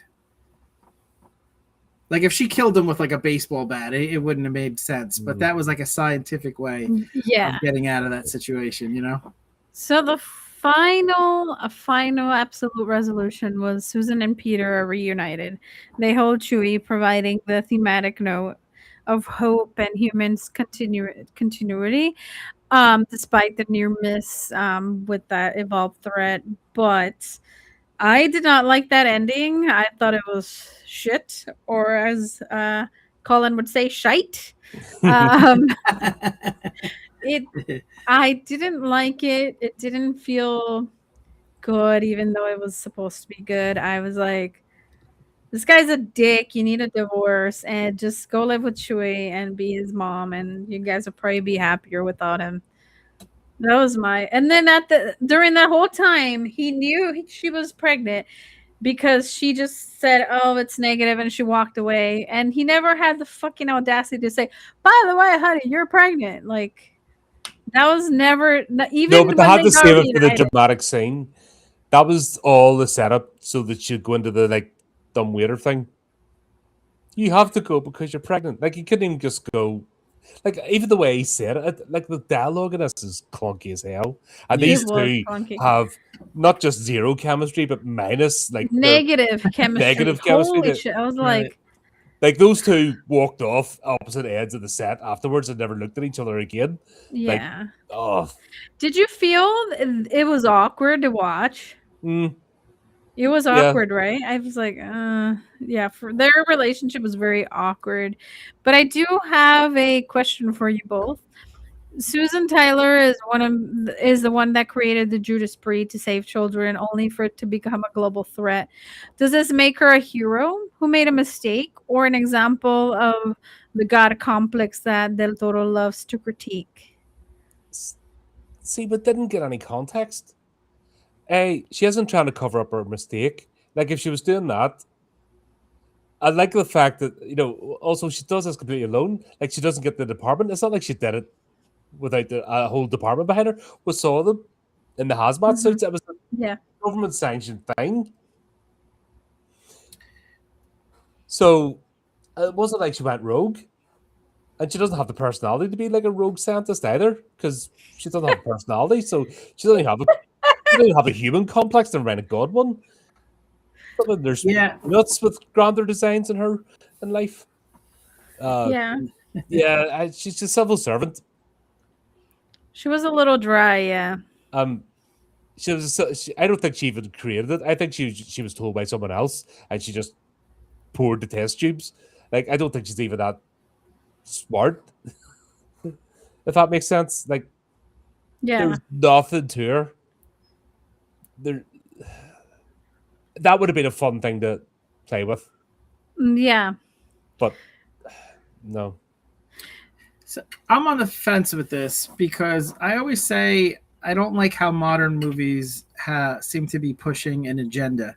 And I feel like a lot of times, if a modern studio was making this movie, they would have made her character way more evil in a way. It would have been obvious that she had this god complex, and skip steps and did all this to for her own fame and fortune.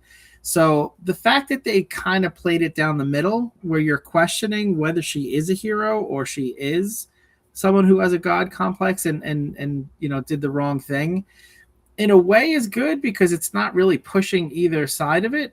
Well, But this it's is also 97. That crap hadn't really caught hold. right, right. We're Yeah. still Right. making normal movies back then. I mean, So yeah, people were normal and could talk to each other and not scream at each other.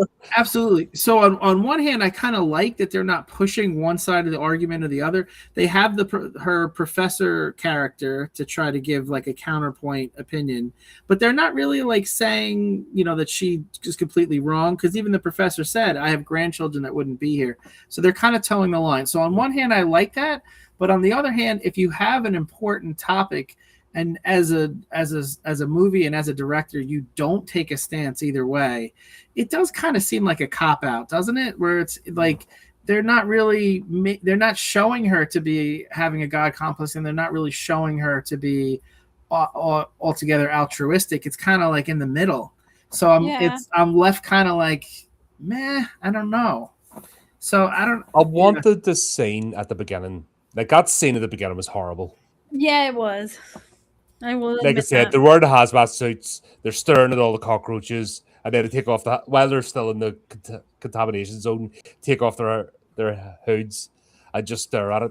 I wanted the scene when they're trying to clean up, and just that one, you know what I mean? And they're spraying it. This is designed, and you see it killing everything, the Judas bugs. But I want to see one escape or a sack. That would have been better, actually. Right? They only released 6. Yeah, because So it wasn't like they released hundreds, they released 6. So 1, 2, 3, 4, 5, 6. I can count to 6, right?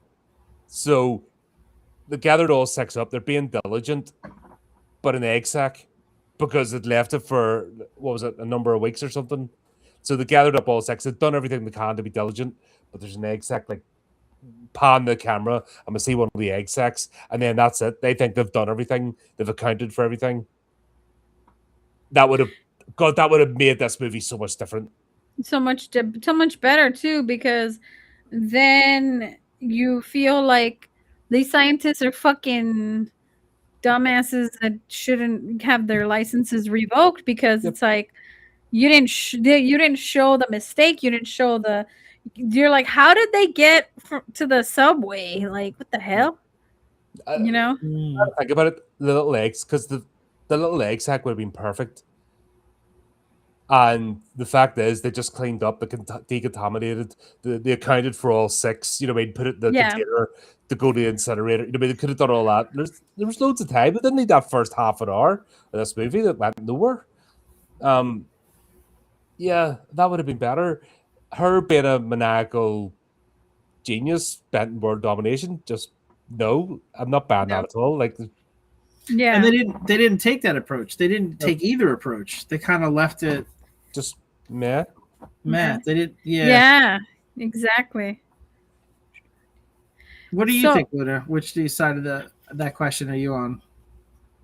I asked it because I didn't fucking know. Me neither. Yeah, I was like, that's a cry for help.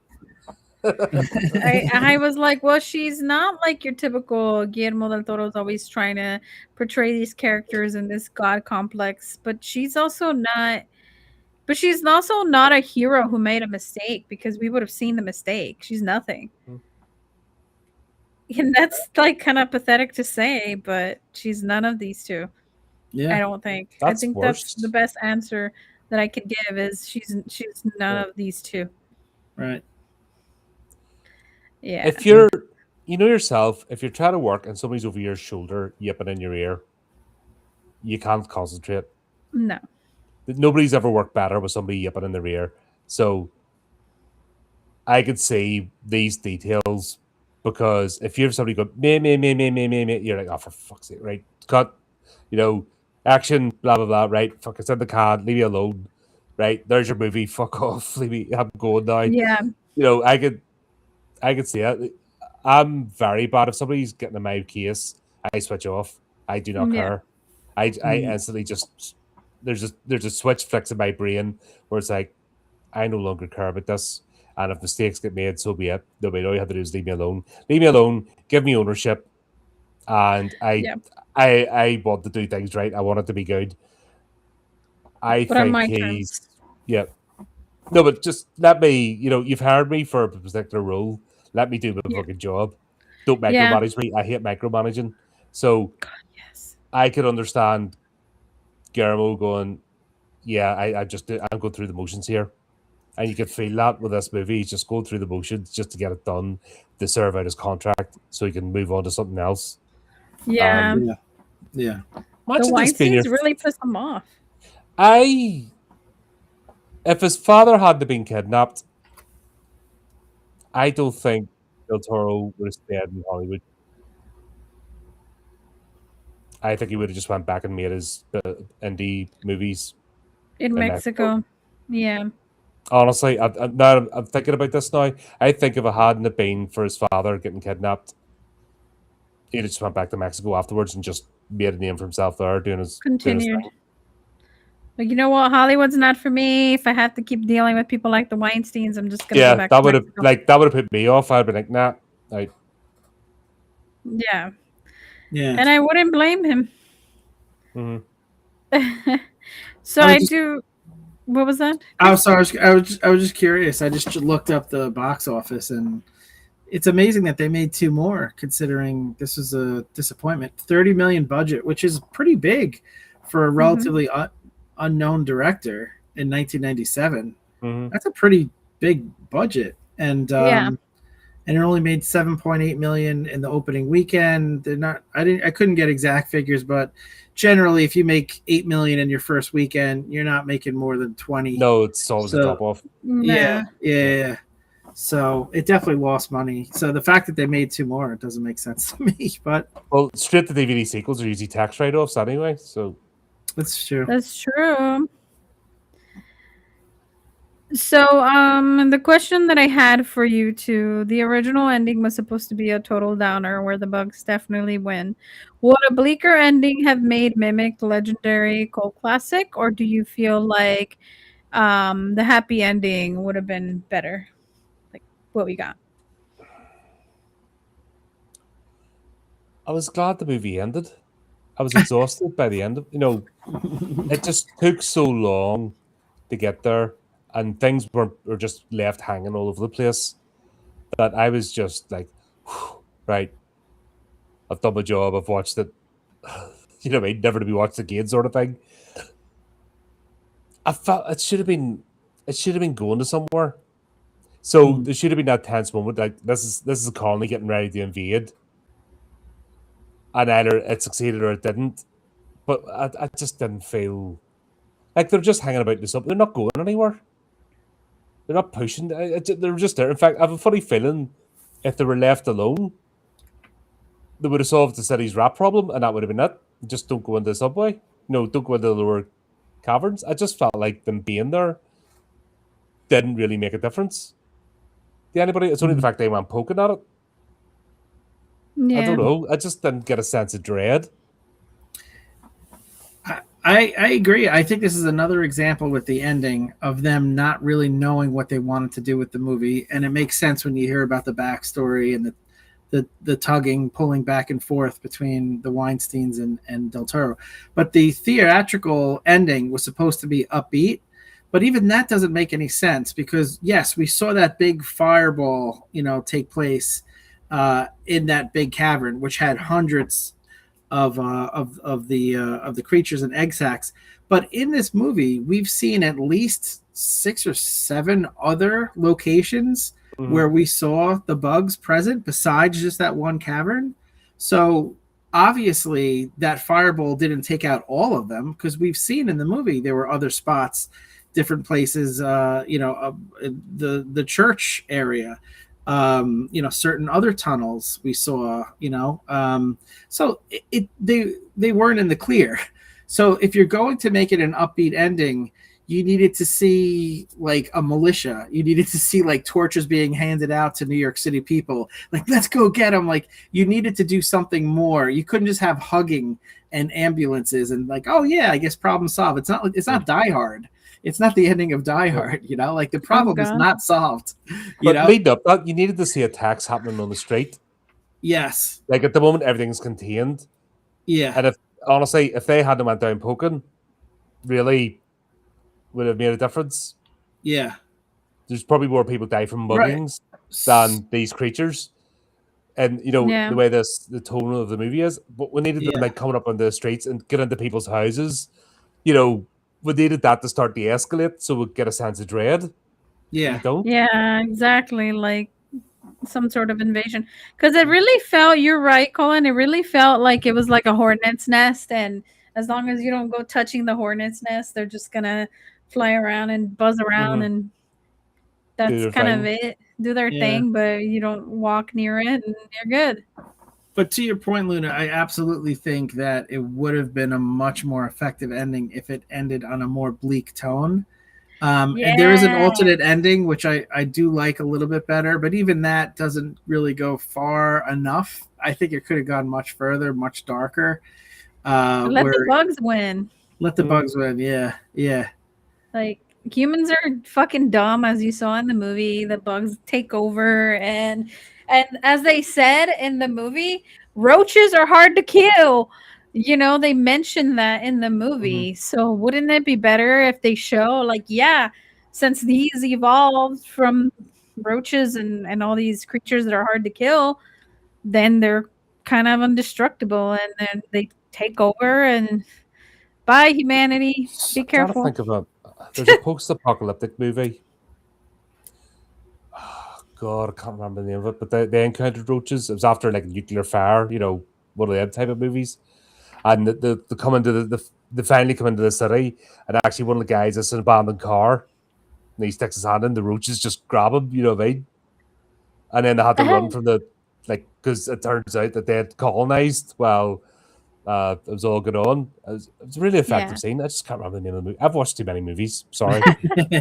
I've watched far too many movies, but I've seen it done better, if that makes sense. Many times with more sense of dread. Yeah, but bugs in general are such a great dystopian, Did Naked Freaks did it better, and that was a comedy? Yeah, they did.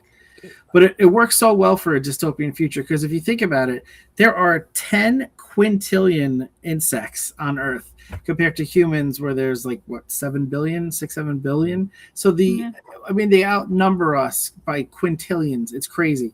So and I always think about like with the dinosaurs had these tiny little mammals running around that they would step on and squish, and mammals were insignificant to the dinosaurs. But then 65 million years later, dinosaurs are gone and the mammals are the ones that are still here. I think in another few million years, maybe not even that long, the way things are going, I think it's going to be the bugs taking over the planet, They outnumber us. It's the same kind of, metaphor basically for when mammals were around to the dinosaurs. So you can remove a mammal from an ecosystem, the ecosystem will survive. You remove one species of insect entirely, and the ecosystem crashes. It serve a purpose. But it's scary. So I think it's a really great concept that like we talked about, just wasn't treated well. But it's Yeah, it remains true, out there. Like you said, true. if Del Toro wants to make a current movie about it, it's a great topic for a dystopian type of monster movie. Yeah, I think so too. And they say that roaches can survive a nuclear blast, so we can't survive a Mhm. nuclear blast. So that's gonna That's right. be and Unless we have a refrigerator, as we learned in Indiana Jones. oh gosh. My last movie, last question I want to ask you guys before we kind of head off. If you were stuck in an abandoned New York subway tunnel with only the gear the characters had, what is one item you're bringing with you to survive? It would have to be the pistol, Leonard's pistol. A pistol. Okay. But it wouldn't be like him going, "Brah, bah, bah, bah, bah, bah, bah, bah, bah, bah," you know what I mean? Control shots Oh to no. get out of the situation. You know, that No. Yeah. I put Yeah. 20 things. Yeah, because you shot in 20 different places instead of the head. You know what I mean? And you shot all around it as well. That scene where he's like, pop, pop, pop, pop, pop, pop, pop. Like, mate, you're not the gangster, the hood now. Freaking aim the thing. Yeah, And holds it yeah. sideways, like what the Yeah. hell? That's, like, talk about cliches. What It's about a you, great, Chris? That's a great question. I think I might have to go fire, like some sort of like torches or like flamethrower, like you said, because I have to All the like think. characters have it. Yeah, the question is which character, the stuff the characters actually had. Which, once again, Given the they equipment go that they they go have. on these expeditions to bring nothing with them. So that's the Yeah, Yeah. yeah. don't make up stuff. Well, definitely Lighter. definitely the gun, because if things go south and the bug is eating your abdomen, you just put one to the temple and go night night. But I do think, in the back of my head, if I had anything that could cause some sort of fire, I'll have to think that the bugs would be scared of it, because like evolution, like they're not used to seeing fire. And I don't know, in my head I think that keeps monsters at bay. Whether it works or not, that's the approach that I would take. I would be like Tom Hanks in Castaway. See what I have created. I just have fire like surrounding me and hope that'll save me. I actually looked up because as I was asking the question, I was like, oh, those backpack flamethrowers. I wanted to see how much they weighed to see if that was feasible. They weigh 50 pounds. So Nice. if you want to walk around with the 50-pound backpack, you can get I one do. of those backpack flamethrowers. I absolutely do. With Putting it that on my many- Christmas list. with that many bugs, it would be worth it. No, but it's just that was another thing that wound me up too. You're supposed to be failed scientists, you know what I mean? Supposed to they go with like a couple of glow sticks and nothing. That's true. Like what? That's true. What type of they're morons? Like They are morons. They didn't come prepared at all. They didn't prepare they don't before. tell anybody. Oh, by the way, there's a problem here. You know what I mean? Is that not? If we don't come back in 24 hours, send a Right. search party. Yeah. Hello? They're not bright. What's in the box? Yeah. Oh god, it could have been a freaking scorpion. Anything. Just, you don't do Anything. that. Yeah. Or the kids could have played a prank on her, Mm. And what was the third thing about? What was the whole third storyline? What was the payoff for that? The turd storyline. Yeah, there was a lot I of kept finding this turds on the stalactite- ceiling. Yeah. Just shit on a stick, I guess. Just why? Yeah. Maybe the fact that they're eating too much New York City hot dogs, goes right through you. They Oh, made a whole no. thing about finding these things, but it was like, Yeah. There was buttons in it at some point. mm, Oh yeah, the buttons. Oh, it's like, oh, they're clearly digesting people. Right. But they didn't put one and one together like, oh, there's people's clothing articles. Maybe they're consuming said people. Like that's Right. not something that they thought. Like Never we paid were off. looking. Yeah, we were looking at it like, what the fuck are you guys idiots? Yeah. No, Colin, that's a good point. That's another thing that I feel like was originally in the script and they just edited it out or didn't follow through and film it. So it didn't really pay off again. There's a bunch of stuff like that they set up. Yeah, at least 5 items that we talked about that didn't pay out. Yeah, I think the hobo symbols is the best example. Clearly, that was supposed to go somewhere because it was a very cool story beat that just didn't pay off. Yeah. A lot of things didn't pay off. Yeah. If they ate people, they absorbed them. Why not? That would have been cool. Yeah, that would have been cool. Yeah. Made it a genetic trait. Yeah. But nope. Well, guys, overall, you guys thumbs down, thumbs up. What do you guys think? Yeah. I'll forget this movie like in an hour's time. Yeah, on to the next. Yeah, I'll forget this movie. It's not even worthy of hate. It's just meh. Yeah. I'm on the fence with it. I think I did enjoy it more than you guys because I do see some of the potential and some of the shots were very cool. I could have done without some of the jump scares, but that's just because I'm fat and I don't have the, I don't need to be jostled that much. There was a lot of jump scares, but I did think there was a lot of promise to the movie. And like sometimes, Colin, we've talked about, sometimes that's actually more upsetting because when a movie is close and you see the potential and then it doesn't follow through, it's almost more egregious than if they just hadn't showed any potential. But like you do hear actors talk about all the time how it takes just as much work to make a bad movie as it does to make a good movie. It takes, just as much effort and stuff like that. And unfortunately, this did, go off the rails. Studio interference is the number one reason.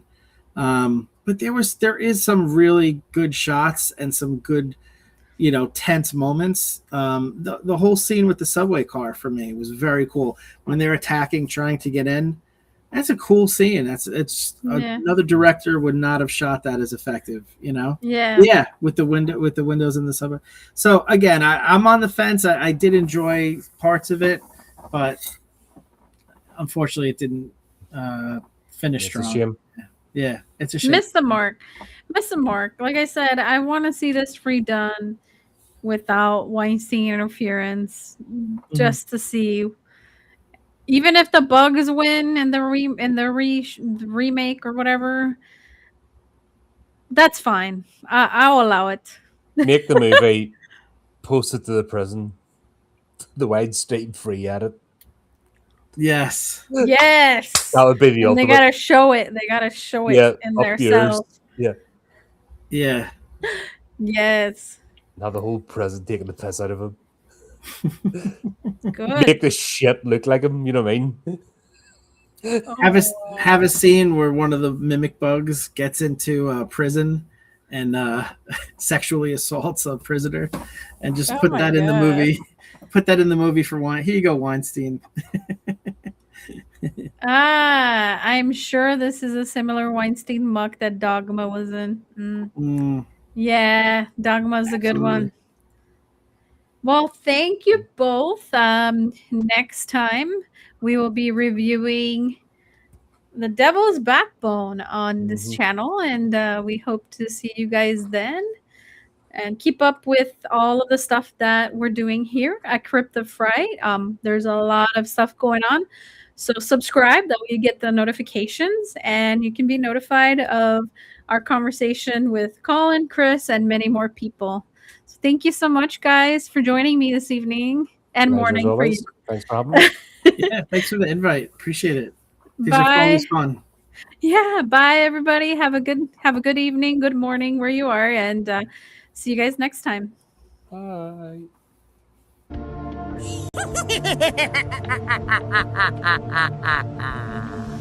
Hello, boils and ghouls. It's your old pal, John Kassir, the voice of the Crypt Keeper. And I want to thank you for listening.